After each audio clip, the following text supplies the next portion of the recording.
Hello and welcome to another episode of the Game Theory Podcast. This is episode 100. Yes, we did it. The centennial episode? Is that how you'd say that? I think we're centennial. Yes, although we're also bicentennial, and that's our 2-year anniversary that last week. Oh, man. Holy crap, I missed it. We should have taken each other out for some drinks and bought something nice and each other.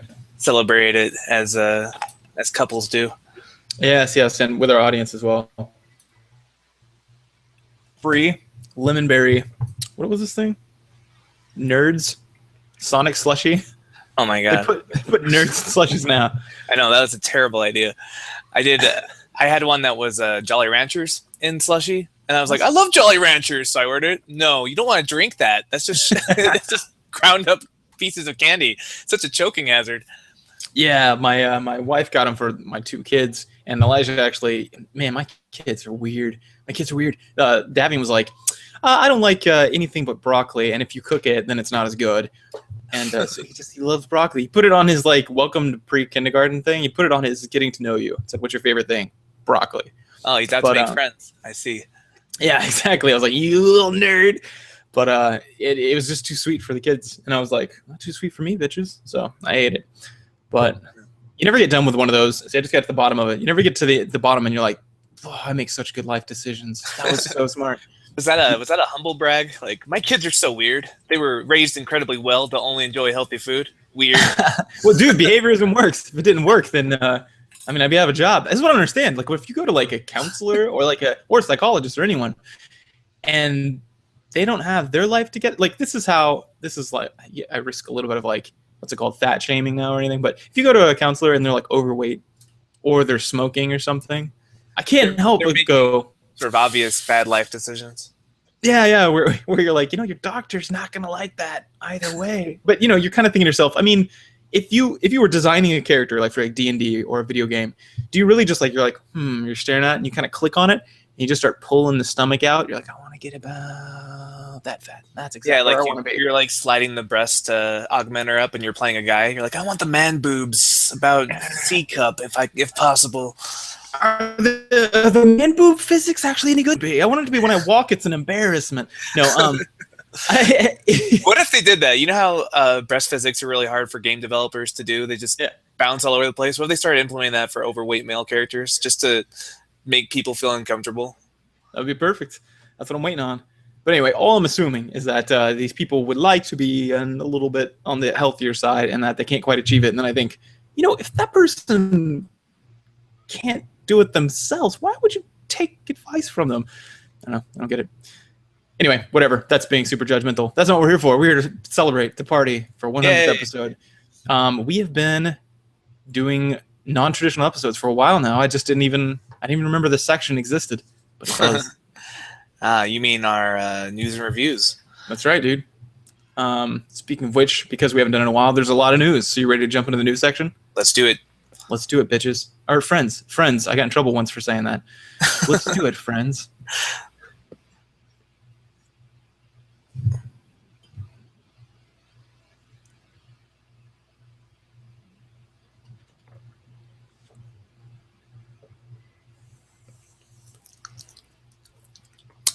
It's pretty the YouTube listeners, watchers, YouTube audience. That's going to be a really weird break because we just killed some time and acted strange. For anyone else, you just heard some sweet music, and this is the news section. All right, David, what do you got, man? What's some of the best news out there right now? All right, this is great. You ever play Shovel Knight? No, I haven't played it yet. Okay, me either, but it's on my list of things to buy this month now that I've had a paycheck. And my budget is extravagances to wait for after rent. There's just this little balloon of money that I just spend without thinking about. And Shovel Knight's on that list. Nintendo has actually just licensed the ability to make amiibos to third-party developers. So the first one we're going to see is a Shovel Knight amiibo, and it looks freaking awesome. That's awesome. I haven't played this game. I keep hearing such good things about it, though. Yeah, it's like this retro platformer. But what's interesting about this is, okay, so amiibos are hot commodities. It's hard to find. A lot of the ones I have, I had to import from Japan because they just sell out really fast here. And so what Nintendo's doing is like allowing your girlfriends. Yeah, exactly. And by girlfriends, you're being generous. They're actually lifelike robot dolls from Japan. I said girlfriends for a reason, David. No sense to shame you. But the cool thing is they're allowing other people to make these, which is something that it's like a Hail Mary pass out of Nintendo, right? Because so there's two possible outcomes. Amiibos are like a fad and the bubble's about to pop, or owning small physical objects that add content to your game is a concept with some staying power that also kind of like beyond the collect them all urge kind of adds more DLC content to the game, so it's 2 with 1. And if the second thing is true, Nintendo kind of has an edge because they already have built-in mechanics for this. They've got this amiibo system that beyond Skylanders and Disney Infinity will work only on Wii U. So if PlayStation and Xbox wants to get on that, they'll have to do that on the PlayStation 5 or the Xbox 2, I guess, to the next one that's going to come out. The X-Bone Plus is what it's going to be called. The X-Bone Ultra. So, I don't know. They'll probably come up with a horrible plan again that gives it a stupid name. It'll probably be like the Xbox One Revolution, the X-Boner. The X-Boner. I can almost right. Now, with always on, Big Brother's always on. Yes. But no, it's fun because now, so third-party developers have been bailing on the Wii U, right? Like Ubisoft actually had a Wii U game that was done and they just didn't want to release it because they're like, I don't think anyone's ever going to buy a Wii U again, so we're not going to release it. Harsh. It is harsh, but this might be able to court at least indie developers to make some quick bucks back with the Wii U. As far as like the Shovel Knight, people are going to buy that thing like hotcakes. They're gonna what is it? Yacht Game Clubs is the guys who made Shovel Knight. They're going to make a ton of money off of that. So that might be a good way to get more third party support back towards the Wii U, which has been its big problem since the launch. Yacht Club Games. That's the one we should get on the podcast because Shovel Knight just took off. That has to be a surprise for them. Yes. Dude, I just saw their game. Speaking of Wii U, I mean, I think they're doing the right thing. Right now, they've got, I don't know if you just saw, like, on the Wii U store, they've got a ton of indie games. Shovel Knight just got there and a bunch of other, like, fun games. And I've actually bought a few already. Bought a Kirby game and some other, what was the other game? Can't remember. But, dude, there's that actually is a really intelligent, the more I play it, the more I'm sold on it. That's an intelligent system. That little, you get the little, thing in your hand, the little, like, it's like a tablet controller kind of. That's brilliant. You and I and the 5 other people who bought a Wii U are sitting on a really, really great console. We're having a great time. Yeah, it's really unfortunate, man. Like, I didn't get it before I got it. What? I didn't understand before I bought the console. How cool of an idea that is, man. I know. If only you had a friend who would have been telling you about that for years. Well, I mean, I did, but you've never given me a good suggestion, so kind of had to throw that one away. What's your news item, asshole? It's this is a quick one. I'm not going to say much else about it, and I'll do a twofer. That's 2 for 1 is what that stands for. Oh, okay. I like to really elaborate on my what's that called? What would that be called? A compound word? Hashtagable word. Your portmanteaus? Yeah. This I thought you said poor man's toes for a second. I was really trying to. Okay, so freaking Big Hero 6. Yeah. My nephew, he's 6. He loves that movie, and so he's walking with my sister, and he starts singing, "More toast, we can get more toast, yeah, yeah." And she's like, "Wait, more toast?" He's like, "Yeah, the heroes like toast. They want more toast." So the concept of immortality is a little bit beyond his vocabulary, I guess, because immortals became more toast. Makes sense. Yeah, I mean, you're basically an immortal when you're a kid, anyway. But here's the news item. Humble Bundle is doing their end of summer PC game sales. It began a couple days ago. Let me see. Hold on. 2 days ago. Yep, a couple days ago. And it's still going. I don't know if, there's Valkyria Chronicles. They got Rogue Legacy, which that game is so fun. It's for $2.24 there. Yeah. Brothers, which is a real fun game. Super Meat Boy, classic. Speaking of indie games that took off. Yep, Poker Night, which, if you're into that kind of thing, that's fun. Poker Night. But anyway, that's going on. Let me say the other half, though, because I'm more excited about it. Warhammer, or Total War Warhammer. Kind of excited about Warhammer in general. But this is not Warhammer 40K, but still, it's the Warhammer Fantasy, role-playing fantasy, that's the name of it. But they're doing it Total War style, and I just saw a gameplay video of it. They just released what the dwarves would look like, and then made me go on this spiel of watching all these gameplay videos. God, the game looks like it's going to be a lot of fun. I know I'm a Warhammer fan, but it's just pretty epic. Yeah, so keep your eyes open for that, guys. So my next news item is a bit sadder for our PC gaming brethren. Assassin's Creed Syndicate is coming out, and it's actually going to come to PC much later than console versions. So this is becoming a disturbing trend. This idea of the PC games being put off like the unwanted stepchildren of the console world. And yeah, this one, the PS4 and Xbox One versions of Assassin's Creed Syndicate are going to be October 23rd, but the PC version will have to wait until November 19th. What is going on, man? I mean, on the one hand, I'd rather they do that than do what Batman did and release it for a week and then take it off the store because it's too buggy. But isn't that a false dichotomy, though? Can't they just do it right? Right, exactly. Jeez. Can't they just put some more development into the PC gaming side of things? So, and this is already, Assassin's Creed has become a franchise where people are going to be scared to buy pre-orders anyway after Unity, just because of how glitchy it was when it came out. So they're really not winning any more faith from the audience, I think. Like, I was going to maybe check it out, but now it's going to be one of those things that I'll check out 2 years later when it goes on sale. Yeah. Damn it, dude. Then again, I mean, Assassin's Creed, it's been a while. I just never really got into that game all that much, and I try. I think it looks fun, and I don't begrudge anyone who plays it. I get it. It looks awesome, but I just can't. Well, it has no staying power for me. Here's the thing. If I can quote one of our early episodes, you and I were obsessed with Black Flag because it was such a pirate game, right? It felt like Sid Meier's Pirates. You just sail around like collecting ships and upgrading them and collecting shanties. Yeah. And I just haven't had that magic since Black Flag. I haven't been that excited about the franchise since then. And that was, what, 2012, 2013? Yeah, and even then, like, I didn't like the main story. That was the thing that I just didn't care about. And that's the kind of the case in most of the Assassin's Creed games, except for the first one, which I was just all on board for. But now that the mystery is gone, I was like, oh, who cares? Yeah. But whatever. But it's the overall trend that depresses me. I'm not a programmer. Maybe it's just way harder to develop for a PC than for, but that doesn't make sense because isn't the architecture of an Xbox and a Microsoft computer about the same when it comes to development?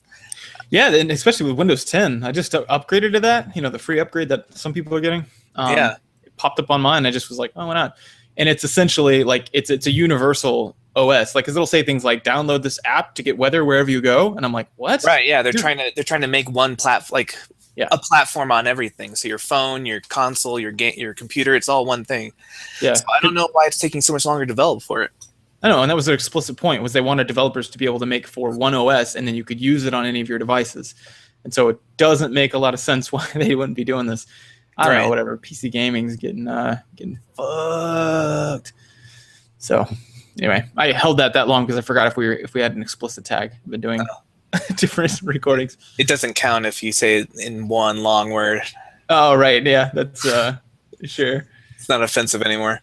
Makes sense. Actually, it adds humor to it. But another news item. I sent this to you actually just as we were doing the pre-show. Did you see this? Someone made Photoshop pictures of Fallout monsters inside of like regular, like kind of dilapidated buildings, so it looks like a like a Fallout scene. Mm-hmm. It's terrifying. It gives me so much more respect now. I put it actually up in the Facebook page for anyone who's listening and haven't checked. You can go check. But it's so creepy, dude. Like the death claw, those things are terrifying already. But man, if they got like a realistic version of this, would be terrifying. Now I know audio format, you can't really figure this out, or you can't really. Let me describe it. Yeah. It lurches out of the shadows like a gibbering monster from your nightmares. There you go, pulling that DM magic. People out. No, they got feral ghouls, death claws, the centaur thing, which is just the thing with the 3 tentacles coming out of its mouth, but it's like a undead being, and just whatnot. It's God. Anyway, it's terrifying. You guys got to check that out.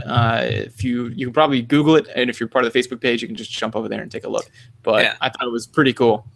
I love how man, back in the day, playing video games was like a closet fun thing. It puts you solidly inside of a camp. You're like, oh, I'm a gamer, and they're like, oh, one of those guys. He's a nerd. He's got no life. That kind of thing. Kill life was the common response to that.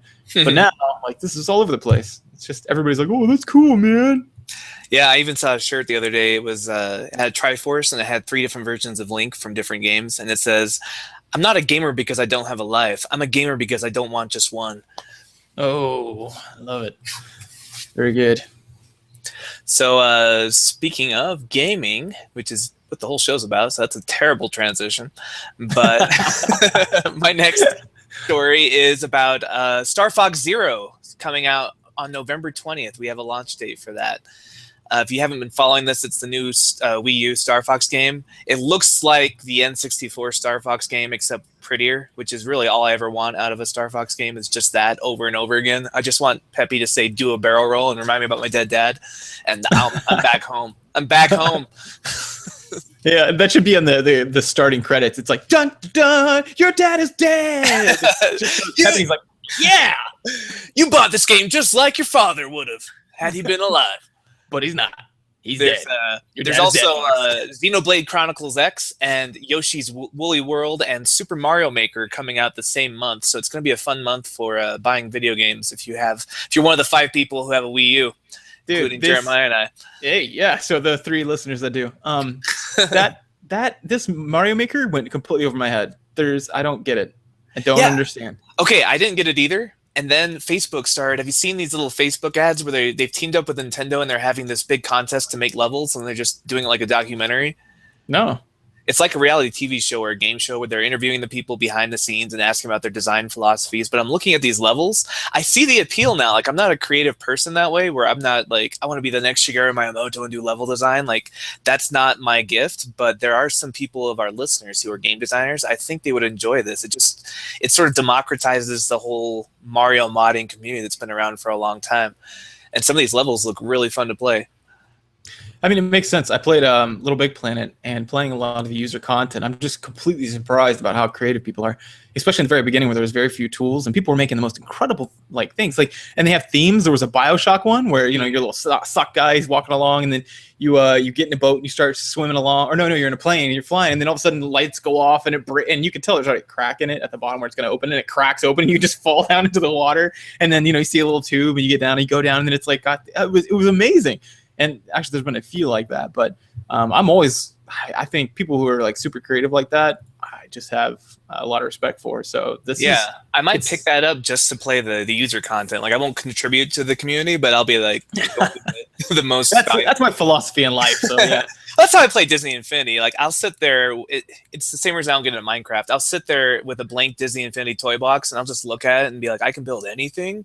And that's that paralyzation of choice. There's too many. I'm like, I don't know. Maybe a building, but which one? And I'll just stare at a blank screen for like an hour as I just can't decide what to make. No, it's the same thing that happened to me in college when I went to go to art, because I was okay at art, right? And I was not good at art. Let me put it this way: I was a photorealist, apparently, artist, which is not a real artist. It just means someone who looks at something and looks down at their paper and looks at something and looks down at the paper and makes a tiny little movement. Glorified copy machine. Yeah, exactly. That's what I was. But I was convinced that I was a good artist because your art teacher's like, oh my goodness, so good. And then I show people and they're like, oh, that looks so real. And I'm like, oh, because I was looking at something real, but I couldn't do it out of my head. So I get to college and it was kind of like the same thing. We were doing like 2D art or 3D art or something. I was on this piece of paper. It was real simple. It's like a kid's project, like the little elbow macaronis. And they're like, do whatever you want with it. I was like, okay. So I take construction paper out and I glue fucking macaronis to the thing like you do, And then I look over the guy right next to me. He's building an Eiffel Tower. I swear to God. And I was like, you can do that? And he's like, you can do anything. It's a test of your creativity. And I was like, I looked down and mine was the worst. I was making what was it, a bunny or a polar bear or something? It doesn't matter. It was awful. And that first year of college when we were rooming and I had that giant freaking portfolio I had to bring around because I was an art major. And it was so windy, so it just blow everywhere. And I felt like I was going to blow away like Mary Poppins with my giant portfolio. Oh, yes, and whisk away to a wonderland where you can take care of children. I was like, I just have to stick to it so I can learn how to do computer animation and make our video game studio, live the dream. I quit shortly after that experience. I was like, I'm not an artist, so I just changed to computer science or marketing. So that was just so humbling. And it's the same thing there. Like I'll get on Disney Infinity or like Minecraft, and I'm like, oh man, I'm gonna make Winterfell was my idea. So I go to the top of this mountain, I mine all this ore, I get it all there, and I get it ready, and I start making this thing, and I spend like 2 full days on this. I was down at my brother-in-law's house, and I'm just doing this, right? I had nothing else to do anyway. So I'm like, oh, I'm so clever. And then I literally was like, oh, I wonder if anybody else has done this. And I Googled it, Winterfell Minecraft, hit enter, and I was like, I suck. I just quit because the thing I was doing looked like absolute garbage compared to like what everybody else is doing. And I just realized that like, that's me. I'm not good at this. I'll go on Disney Infinity. I'll pick the top like developer picks or the most popular, and I'll play those. But then I wonder if there's a generational thing or maybe an age thing, because my nephews will get on, or my cousin's kids or someone, they'll want to get on, and they won't even want to play the main story. I'll be like, hey, there's a campaign mode. It's got cutscenes and everything. They just want to get into the sandbox and just build like stupid cars and buildings and stuff. It's random chaotic shit for me. I don't care, but they have so much fun just like throwing all that stuff together and making loop-de-loops for the tracks. And maybe it's something about developmental, child psychology stuff. I don't know. I'm not a scientist. You're not a scientist. We need a scientist on board that can explain this to us. Yeah, scientist of, I don't know, like development, like human, like a behavioral like scientist. Yeah, someone who could like, yeah, that would be good. Let me make a note here. I'll get one on the show. Do you know any in your work? Maybe you can interview one. No, I'm in psychology. Okay, never mind. Yeah, that's a soft side. Oh God, I hate you. Anyway, also PAX is going on right now, right? Like literally right now. Penny Arcade Expo. Yes, Penny Arcade Expo. And it is, so there may be some news that's out like after this episode. That's not going to be on here, so I'm sorry if there's huge news. But Dishonored 2 next week. Yes, Dishonored 2 is coming out. How did you feel about Dishonored 1? I really liked it. It was a stealth game if you were Nightcrawler, which is a fun mashup. Yeah, like a malevolent Nightcrawler. Or have you seen some of these? Like, have you YouTubed like incredible chain kills that these people do? No. Oh man, you guys have to do this. You too, David. Like seriously, just look up coolest Dishonored chain kill or kills or whatever.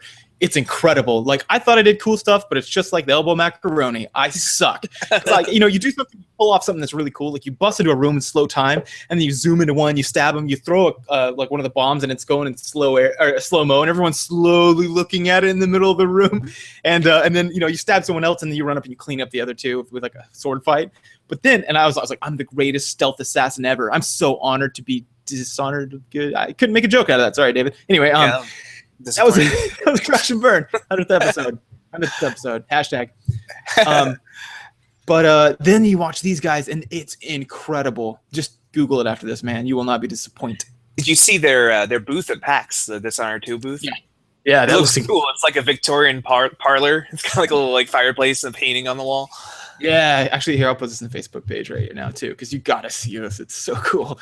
It's just this is the stuff I'm talking about. See, I would have brought an elbow macaroni of Dishonored 2, and they put up like a whole Victorian like mantelpiece. So yeah, I'll link this right now. Super great, very cool. So, do you think you're gonna pre-order this one? No, I will not pre-order any games forever. I'm so sick of pre-orders. If this show died today, the one thing I would want to change is there's like one fewer person pre-ordering things. I would feel like that was like a worthy 2 years spent. It's like one listener just stops pre-ordering. Yeah, I was talking about that too. Well, I'll save that for the main part. Yeah. So what else you got, man? Okay, my last story. Borderlands. A movie is coming out from Lionsgate. The development, the studio. They're making a Borderlands movie. That's weird, but hell, I mean, they should put Troy Baker in it. It'd be fun. Yeah, I was very skeptical of a Borderlands Telltale games because it's not really a story that's that interesting to me. But I'm way more interested in the setting now that I've played that game. So I would definitely see this. Yeah, I guess I'll go see it. Why not? This is the guys who did the. They made the Hunger Games into a successful blockbuster franchise, so they can clearly take subpar story and make it into a successful movie franchise. Aren't they coming out with the third one soon? The Hunger Games movie, or fourth one? I don't know. They're making more. I don't think I ever even saw the last Harry Potter, so whatever. Anyway, yeah. Dude, speaking of games. Good transition. XCOM 2 is coming out. It's been delayed to February. That's the bad news. Good news is it's coming out. I don't know how I didn't hear about this already, but XCOM is one of my favorite games of all time, ever. It's awesome. It's a turn-based, customizable your character customization, I should say, game where you can make your friends. It's awesome. I just make a squad of like my family and friends. Not like my family, like my dad or something weird, but like my cool family. And then that's horrible. My dad's dead. That's horrible. That was a very cruel thing to say about your dead father. Thanks, Penny. Why would I say that? I was trying to think of like a stereotypical bad family member. Not my cool family, not my dad. Fuck that guy. That's basically what you said. Oh my gosh. I'm the worst son ever. Anyway, yeah, so XCOM 2 is coming out. You can make your dad too if you want, whatever. Even if he's not cool, you can make him. Oh, Jesus. Oh, speaking of which, apparently cargo shorts aren't a thing, David. What did anybody tell me? I've been wearing these cargo shorts forever. I've been putting that up on Facebook, like, guys, stop wearing cargo shorts. And I was like, fuck you, what are we supposed to wear? There's nothing else. Like, jean shorts, I know those aren't cool. I heard someone say it. I was at jiu-jitsu, and one of the guys came in, one of the young, college kids, and somebody else goes, really, Viper? That's his nickname, or his fight name. Okay, well, his nickname is Viper. I already don't care what he has to think. No, it's an ironic name, because the guy's... what is he, an 80s? He's a little rotund, and and he's just the nicest, quietest guy, and he's anything but fast, so they call him Viper, because it's funny, and then he didn't like it. So, of course, his name Viper. But anyway, they're like, really, Viper? Cargo shorts? What are you, a father now? I guess this is a shit on father episode. Why do I keep doing this? But this one wasn't me. And anyway, and then he was like, oh, I know. It's the only thing I had clean. And they're like, still, burn them. And I was like, oh. And I literally had worn cargo shorts that day. So yeah. Well, what else is there? Like, I don't know. I was that BuzzFeed article that my my ex-girlfriend put up actually on Facebook, and it was about like cargo shorts being the worst, and they were like, yeah, instead wear this, and it was some guy wearing these weird hipster tight orange shorts, and I was like, wait, is the internet trolling me right now? Is that what we're supposed to be wearing? I know, man. I know. I guess we're just not cool anymore, because I feel like cargo shorts are so useful. They got pockets, and I know. I cannot wear. If it's hot outside, I'm going to be wearing cargo shorts. And the other most useful thing, a fanny pack. It's going to happen. Yeah. It's so useful. Where else do you put your Nokia cell phone? Like, all I have are board shorts and cargo shorts. And board shorts is like, I'm a surf instructor. Like, hey, y'all, my name's Chad. Yeah, I know. We're going to have so much fun right now this summer, but first of all, couple safety rules. If you hear my whistle, you got to get out of the water. Like, those are my options. I could be Chad, the surf instructor, or I can wear cargo shorts. Or David the dad. Yeah. But, well, anyway. Yeah, so XCOM 2, really excited about that. Love XCOM. Never made my dad. XCOM is fun when you make your friends and then they die in a freak accident and you have that moral dilemma of like, do I restart the level or do I just let him go? I know I already told the story, but it's worth retelling because we get so many new listeners. I made my son on one because I got to the point where I had too many people and not enough friends, and that's sad because you can only have like 10 characters. Very sad, like commentary on your life. You have more friends in XCOM than you do in real life. Oh man! Oh, and at the time I was going through some pretty fierce depression. So that was helpful. As the game reminded me that I don't have that many people I care about. It was like, oh, you've got 2 injured friends that almost died. You need to make more people. And I was like, but I don't have any more friends, XCOM. It's like, well, you need to make some up. So child soldiers became your next thought. That became the logical choice. So I made my son, both my sons. And one of them was my youngest, and at the time he was like 2, and he's just the cutest little guy that takes himself seriously. Well, I made him in there, and I was like, oh man, I need one of these. I need like a big guy, so I'll make him because he takes himself seriously. A heavy, one of those like big guys that has like a rocket launcher. And ends up, they were like, hey, do you want to sign up for this experimental new program where you can get into a robot suit? And I was like, oh, dude, he loves robots and robot suits. He's obsessed with Iron Man. He loves anything where the Hulkbuster Iron Man, like he constantly pretends to be him. So I'm like, yeah, of course. So I click it, and there's a little animation that starts. It's like shows the doors open, and in walks, Davian, my son. He walks in, he's looking around, and like you know, 6'7", this huge beefy Marine.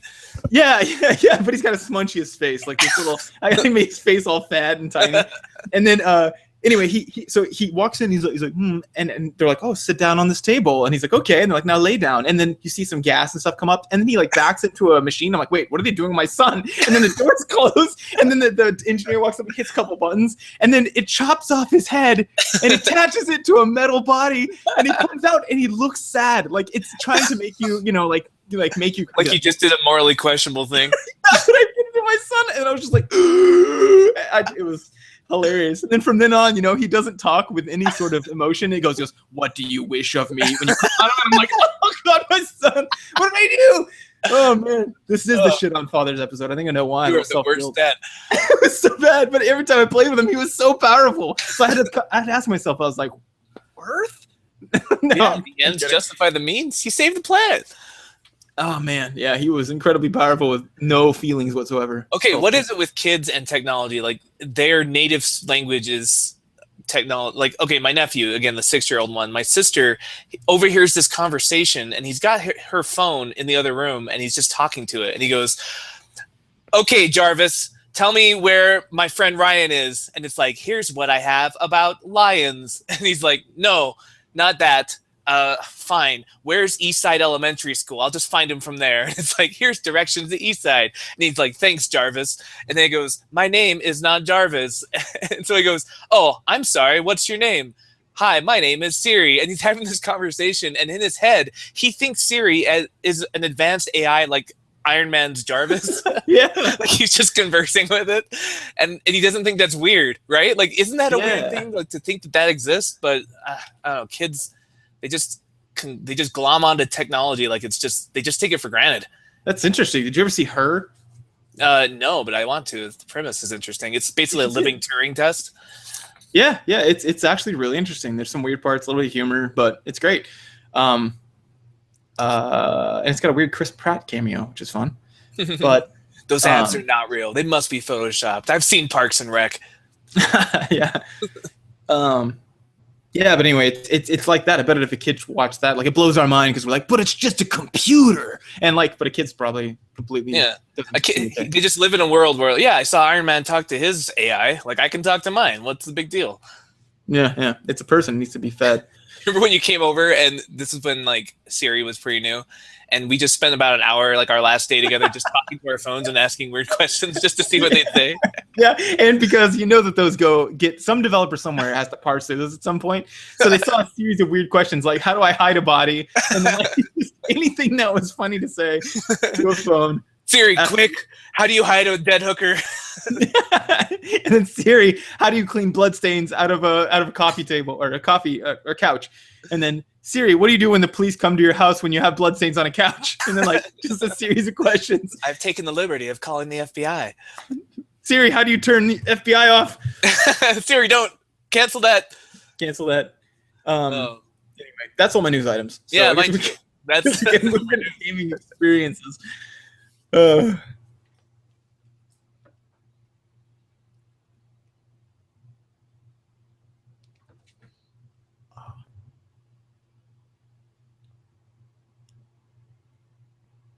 All right, this is gaming experiences. I forgot to put the link up in the Facebook. I'm gonna put it up late. I was just thinking that. Such a crap bag. What do I do? Video in bed? Probably video. We skipped 1 week, and we suddenly have way more fun talking to each other. Maybe we're just better in small doses, like our friendship. Yeah. Call me 2 days in a row, and I'm like, "Don't you mess this up, David. We got a good thing going." 2 days in a row. Sorry, I'll call you back. Oh wait, hold on. I'm just gonna post this right now. So, gaming experiences, David. Why don't you talk while I'm doing that? What have you been playing? Super good. Okay, I've been playing a 3DS game called Unchained Blades, and it's basically a old school dungeon crawler, like a first person going through a dungeon that's mapping it out for you. But it's brutal. The difficulty is very hard. It's unapologetically hard. So it's just for those kind of masochistic, how do you pronounce that? Masochist? Anyway, if you hate yourself and you like RPGs, it's a really fun game. I don't hate myself, but I do love RPGs. I think I do. It's got this kind of Shingen Megumi thing where you can capture bad guys and make them as part of your party, like as your followers, and sort of train them up. So it's got this kind of Pokemon element, I guess, to it. But also, it's got kind of like your generic anime tropes, but the voice acting is actually pretty good. So definitely, if you're a fan of old school dungeon crawlers and you like kind of cheesy but interesting storyline, the premise is there's these giant dungeons that are living dungeons. They're called Titans, and you go through them and you fight them. And you attack on them? Yeah, you attack on the Titans. And if you get to the top of one, it grants you a wish. And the main character is this kind of asshole, like, I don't know what it is about anime tropes, but this is the character, and you'll know what I'm talking about, where he's the strongest one there is, and all he cares about is fighting the biggest challenge. Yeah. Fighting and challenges, challenging, fighting tonight. Like that guy. Like the guy who met us in the Stormwind capital and WoW. Right. Fight. I love to fight. Fight! Excuse me? I love to fight! What? Follow! And he runs away. So he's going to find this goddess because he wants to find the strongest person there is and then fight them to prove that he's the strongest one there is. It's very Dragon Ball Z. And that's the kind of premise is he's just trying to be the most awesome, but you team up with these other people and you're all monsters. But before you fledge, you're humans. But then when you fledge, when you get to a certain age, you become the monster. So like a golem or a dragon or a phoenix or whatever. And so it's sounding weirder the more I describe it. But it's a fun little premise, and it's a really fun, like 60-hour plus RPG that's just ridiculously hard. Okay. Sounds weird. Mm-hmm. Games I've been playing. Did you ever play Defense Grid? No. Well, then you're a bad person. No, Defense Grid is it's a game. It's like kind of a small indie game that's it's like what's it called, tower defense kind of thing, and but like much like with a lot more polish on it, and a lot of moving parts, and kind of pretty backgrounds. But I really liked it. I thought it was a lot of fun. There was a good mixture. It's something about, I don't know, I really don't know. This is a developer question, but there's something about a good tower defense and a bad tower defense. There's some delineation there that makes it that way. I just don't know what it is. It's like part of it's like a power curve thing. Another one's like, as long as there's plenty of paths that like will all work, but there's clearly ones that work better, Right. That kind of thing. Yeah, I feel like a bad tower defense will just have one strategy that works and the other ones will all fail. Yeah, and one will be like clearly amazing. You get the one slowing tower, and then you get the one AoE tower that like bashes the ground, and you win, or you don't, and or whatever. But in this one, it's just fun. It feels like there's some flex there, there's some give and take, and it's a little forgiving, but definitely not a lot. It's fun. But Defense Grid 2 came out, and I've just been playing that. So it was on sale on Steam for like $1 or something crazy, because the original one's only like $7 or $8. It's a tower defense game, but when it goes on super sale, I've had my eye on it for a while, so I started playing that, and it's fun. It's tower defense. It's complicated. They add a lot of complication to it, but it's not like one of these overly complicated one where it's like over 100 towers. Play now. It's just satisfying. I don't know. So you'd recommend it? Yeah, if you like tower defense games, I'd say get it, especially if it's on super sale. If it's like $3 or under, definitely. But if it's like $5 or under, it depends on how nuts you are about defense or tower defense games. And I don't know if it's like on like the Xbox Live Arcade or the PS Store. I don't think it's on the PlayStation Store. But if it is, yeah, like I said, fun little game. Yeah. So speaking of sales, I picked up Ari and the Blind Forest. Yes. And it's kind of the way I would describe it is if you take the aesthetics of Child of Light and combine that with a Metroidvania platformer, this is the game you would get. Yeah, I actually just got this game on your recommendation. Can you believe that? That's weird. That was really fast. Yeah, it only took like 4 days. Yeah, well, remember Tim also recommended it. That's true. So I bought it because I think JT was talking about it. Somebody was talking about it, so I picked it up on Steam sale, and I forgot I had it until Tim reminded me. He said, he told me it was a great game to play high, and I was like, all right, well, that's a recommendation. So I picked it up and I started playing it, and it's actually really pretty. It's got that piano music that you liked in Child of Light, like that kind of really cool soundtrack. Mm-hmm.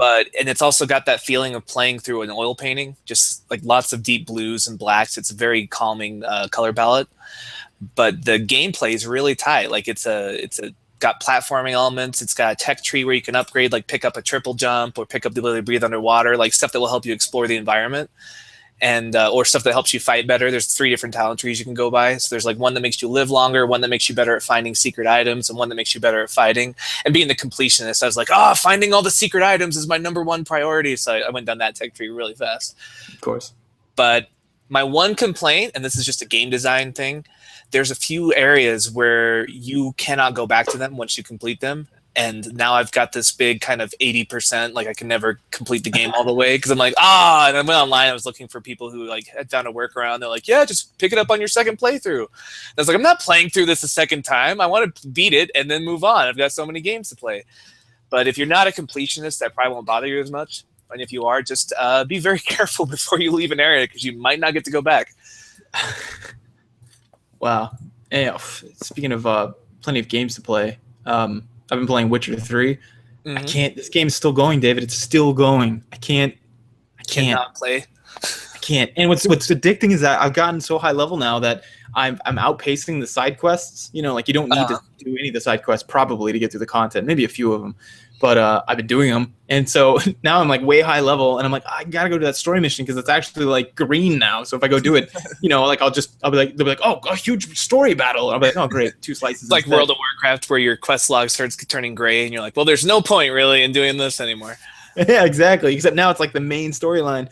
So I'm like, I gotta go do that, but I'm really interested in this other thing, and I'm like, oh, but yeah, I can't seem to not do the quests, which is a good thing because I hate questing in most games. Like in World of Warcraft, Guild Wars 2, anything. I wouldn't. Oh, by the way, that's a news item. Guild Wars 2 is free now. Should have mentioned that. It's always been free to play, but now the box is free too. So go give it a shot if you feel like you bought the game like we did. Too bad. Now it's free. Yeah, sorry. But yeah, Witcher 3, it's a good sign because on this I'm like, oh, I want to do this quest. Oh, I want to do that. Like it's just well-written quests. And beyond that, there's another news item. It sold 6 million copies. Yeah, it's phenomenally successful with great free DLC. It seems to be. Hopefully, other games will model that model. I guess probably not. This is a Swedish company, so they're used to the public service model. But that's just called socialism. Apparently, we don't like it. Yeah, get that socialism out of here. This is maybe a topic for our other podcast, but I love it when people start complaining about socialism, like, oh, I don't want to be like one of them socialist countries. And it's like, what, like the ones that are always on the top of all the charts about happiness and health and education? You don't want to be like those guys? All right. Yeah. By the way, vote for Bernie Sanders. But anyway, that's the end of the podcast. No. What else have I been playing? Oh, already talked about Witcher 3. So the main storyline, how's it progressing now? I remember I complained about it earlier. Now it's still... it has its ups and downs, but it's starting to get exciting again. And I can't say exactly what it is because it would be a big spoiler. So the main storyline, just like all the old ones, it goes up, it goes down, has its moments. For some reason, they can write amazing quests, but their main storylines, I think, it's like whenever you DM, you know, and you get too into your world and you stop realizing whenever things are not cool to your listeners. Yeah, or to your lost in the details, like. Yeah, like Tolkien in the Silmarillion, where it's just kind of like, and then there was this old legend about these dwarves. You're like, okay, that's cool and all, but can we get back to the rocks? Destroy the One Ring now? Yeah. It's exactly like that. That's a good point, and it's what I found too overwhelming in the old Elder Scrolls series. If you jump in as late as I did in like 3 Morrowind, which I didn't even finish, and then Oblivion, I started playing. Same thing happened. I was like, I just don't. There's too much. They're like, do you want to be a Flinnarn or a Skeenar? Remember, they hail from the realm of Splan. Splan is where the blacks come. Black. Wow, I was trying to make up weird words. That was racist. where the Splabas come from, and you can be one of them too. And I'm like, I don't even. You can stop talking anytime. I don't understand these words or references. Yeah, I'm just gonna be a human fighter. Is that a thing I can be? Yeah. It's like this. It's like you know how in Star Wars, like you and I were just fine playing like a regular idiot, right? But if you get like someone who's not a real Star Wars fan to come in, they only want to play the big people like the Jedi or a Sith Emperor or something. You know what I mean? And you don't realize that, you know, that's not that entertaining to people who aren't huge fans of your, you know, your realm. And I just you don't want to be a smuggler from the Outer Rim, and they're like, that sounds stupid. Can I be a Jedi? Yeah, it's like that. I'm the same way with Star Trek, so I can't rip on anyone because they were like, "Do you want to be a something?" I'm like, "No, I want to be a Borg. That sounds pretty cool." And like, everybody wants to be a Borg. But that's kind of how The Witcher 3 kind of gets occasionally for the main storyline. You're kind of like, I don't really care about that person all that much. Yeah, I feel like if I played that game, I'd play it like Monster Hunter 4, where Monster Hunter 4 has almost no story. It's just like, there's monsters out there. Can you go kill them, please? And then you go and you research what the monster is, and you prepare accordingly, and you kill them. That's probably my mentality if I was playing The Witcher 3, because I have not played the first 2 Witchers. I give zero shits about the protagonist, the world, and everything about that story. But I do like the idea of like doing my homework, figuring out what the monster is, and killing it. Yeah, and that's really rewarding, and it's fun because the potions that the Witchers take are actually super. They would kill a normal human, or at least poison them to the point that they'd almost die. But a Witcher, they've been conditioned over time to like take these poisons, and they're okay now. But whenever you take it, you end up looking like a sicko. So like, because it like makes you look like a Sith almost. So like, immediately following, but then you slowly detox. And so it's kind of a mechanic in the game. It's both narratively cool because you're like, oh, wow, that's cool. I look crazy because I'm clearly poisoning myself to kill this monster. But, it's like the Nietzsche thing, become a monster. But not quite like the Nietzsche thing, so you don't drink potions, but whatever. But with this, it's fun because some hunt monsters should take care not to drink too many potions or they'll look weird. Nietzsche. Yeah. Nietzsche. Dash. No one will know the difference. No one reads philosophy nowadays. But everyone's on their friggin' cell phones. There's my juvenophobia. We've been really old manning at this episode, haven't we? I know, man. I'm probably wearing cargo shorts right now. But no, it was funny because I was doing a monster hunt, right? And I won't spoil it, but there's hundreds of monster hunts, so I'll just kind of talk about this one. There's this beast that's like been kidnapping women. And only these women who walk near the water. So you're like, ooh, it's these cool quests. We got to figure it out. You're like, what is it? And so I finally get it, and I catch him right in the act. And there's this thing, and I won't say what it is, but it's obviously going to get this victim. And I was like, oh no! So I'm just pouring drinks on him as I'm running, and I hit my max toxicity level. So I'm kind of like a little fuzzy headed. I'm like, oh, so you're all drugged out. yeah, and then I killed it, and I was like, yes. And afterwards, it does a short cutscene, but then it shows her, and she's like, oh, thank you so much, Witcher, you saved me. And she goes, or no, she wasn't crazy sounding. She's like a noblesse, and she's like, oh, thank you so much for saving me. And she's like, you're such a dear. And then it switches to me, and I'm like, oh, no problem. And my face is just like bleeding. I was like such a sicko. It was hilarious. You're welcome, my lady. Yeah. And I'm like puking all over the ground. It was awesome, and I couldn't get rid of it for a while because one of them was like an hour potency, so like it just stayed coursing through my blood. She's like, "Come meet my royal family," and I'm like, "Oh no!" You're meeting the king, and you're all like twitching and coughing and. Yeah, and he's like, the funny thing is, when I got there, he's sitting at this desk and he's got a goblet of wine. There's like a roaring fire behind him. He's like, I've heard good things about you, Witcher. And he turns back to me, and I'm like, thanks, Your Majesty. Before we go further, might I ask for a urine sample so we can see? Oh, I'm clean. I'm clean. I'm just a total hobo. But anyway, that game is pretty fun. There's good moments, that's all I'm saying. Oh, okay. It's everything it's hyped up to be, I think. Well, this week I beat Earthbound. That was our, we did the summer reading thing, we did Chrono Trigger, and then our listeners got pretty ambitious and like, what's our next game? They were already like gung-ho to play another one. So Earthbound was next on the list. And even though we haven't been really talking about it much, I've been playing it behind the scenes, so to speak. And I finally beat it, and I just forgot what a weird game that is. It's super weird. Like, it'll stop and just talk to you, the player. Like, randomly they'll say, oh, by the way, like, you'll get a phone call from one of the characters in the game, and it's like, oh, hey, while I've got you on the phone, who are you? Not you, the character, the person holding the controller. Yeah, you on the couch. What's your name? And you're like, David. And it's like, cool. Okay, thanks, bye. And then later on, the game will be like, hey, David. Yeah, you, the player. How you doing, man? You having fun? Is this a fun game for you? So it's just got a lot of really weird things like that. Like the fact that your dad will call you every so often and just kind of passive-aggressively tell you you've been playing the game too long. Like, hey, maybe you should take a break. It's like, no, fuck you. I'm going to save the world, Dad. But, I always played this on an emulator, like all 3 times that I've attempted to play it, and it never knows that I've taken a break. So it's always it's like, you've been playing for 100 hours straight, and I'm like, oh, pretty really good for you. Are you Korean? But I definitely beat it, and I moved on to Final Fantasy VI on my iOS, and I just got about halfway through it, and it's still. That game, it's weird too. It's that JRPG kind of weirdness where just weird stuff happens, but I'm really having fun with it. It's just a game that never gets old for me. Oh my god, I don't know how you have time to play all this. Oh, I don't have kids, so No, I mean, like, even with all the other games you have to play, even if I had a full-time gaming, like the game reviewers, Yeah. even if I had that, it'd be so tough right now because of, you get the summer time wasters that come out every summer. And I say that affectionately, they do it on purpose. They're like, oh, well, let's save this for summer so that, people have time to play. But part of it is I stopped playing games that I don't want to play. Like, it sounds weird, but like Dragon Age Inquisition, I'm at the very last battle and I just don't care. Like, I can't even get myself to log in. That's weird. That happened to you with Dragon Age 1. Yeah, it's really hard. I'm gonna eventually force myself to play it, but I've been playing games that I know I enjoy, and it's plus also I'm multitasking, right? So I'm also marathoning House. I'm on the last season of House, so I'll have that on while I'm watching it. I'm also running around playing Final Fantasy 6 on my phone.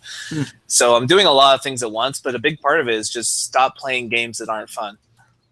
Yeah, well, it makes sense. I mean, we only have so much time. Arkham Knight, play that. When that comes out on PC, you will not regret it.